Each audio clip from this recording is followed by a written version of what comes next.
Okay, so we have this, I have to introduce, okay, again, because I'm recording. So in this time, we have a mass of 0.55 that is kilograms that is attached to the end of the spring. This mass, because because this spring has a mass that is attached to the bottom, that mass is gonna, because of gravity, okay, because of its weight, it's gonna be able to stretch the spring, okay? By how much? 2 centimeters. Remember that we say that stretching causes a positive displacement and compression causes a negative displacement, okay? Now, I cannot work with those centimeters, so I need to convert to meters, okay? Remember, centi is 100, not 1,000. There are 100 centimeters in 1 meter. So first you perform their conversion. 0.02. So that is X, and it is positive because it's stretched, okay? So it causes a positive displacement. Okay, now we have a mass that is 0.55 kilograms. And according to Hooke's law, okay, this is the law that we have, elastic force or spring force is equal to the spring constant times displacement. This exercise is asking me to find the constant, the spring constant. So K is unknown. I need to find it. So according to Hooke's law, I'm going to have my F elastic equals to minus K displacement. I need to find K, or the spring constant, okay? So if I isolate for K, I will have to move X and the minus, okay, to the other side of the equation. They're multiplying. It will go to the other side of the equation to divide, okay? So my K is going to be equal to the elastic force, or the spring force, divided by minus X, okay? So what is my elastic force in this exercise?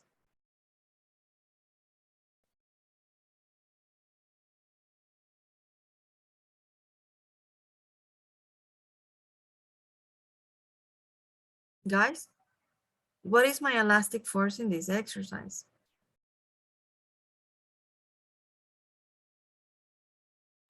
The mass. Not the mass, the weight, okay?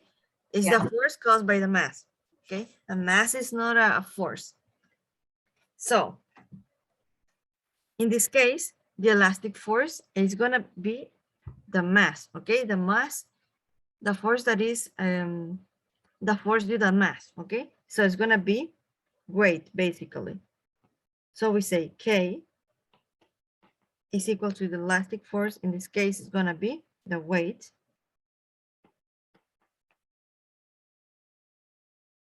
Okay.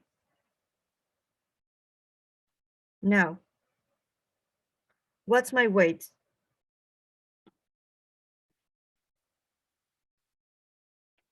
Mass times gravity. And I make substitution. My mass in this problem is 0.55 kilograms. Gravity is 9.81 meters per second square. And here direction matters, so you have to include the sign. Divided by minus the displacement, okay? So we have displacement 0.02, and it's gonna be negative because of the isolation.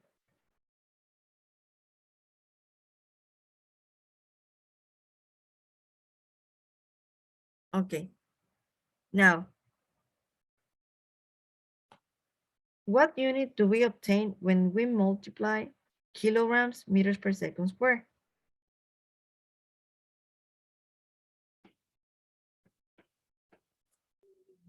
Newtons. Exactly. Here I have Newton.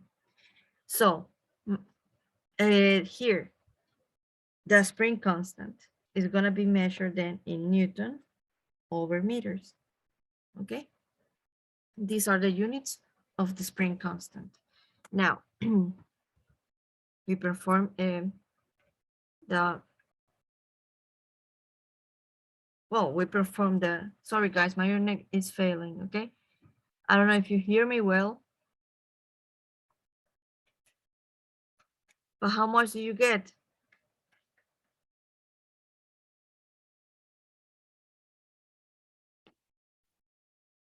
269.78. 269.78, okay?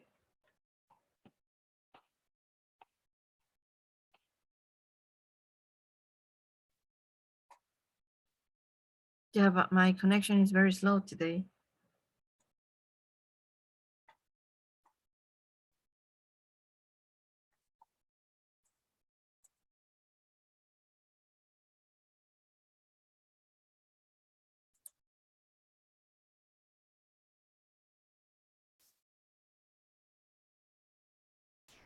Miss, can you show the givens, please?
So the units for spring constant will be Newton per meter. The units for the spring force, of course, are going to be Newton, and displacement should be in meters. Now, there will be exercises where I'm going to ask you to find mass. I don't have mass included in the formula, but you know that mass is part of the formula of weight. So sometimes you're going to have to calculate the mass by isolating from here, okay? Miss, why did you put a positive 2 centimeters? Because what I show you at first, okay, here with the in the textbook.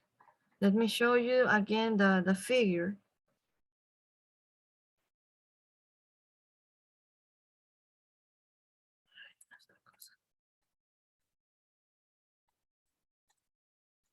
Okay.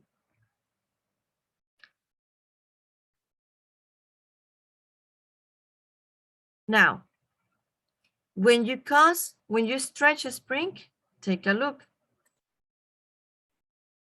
My X is positive, but when you compress a spring, my X is negative. So displacement caused by stretching a spring is going to have a positive sign, while compression is going to give you a negative sign. That's the sign convention that we're going to be using in this topic.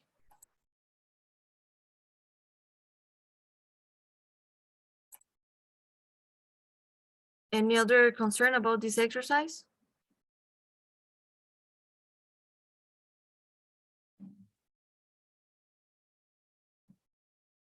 Well, I'm going to end the meeting now because it's a total lie that I will do an exercise in 1 minute.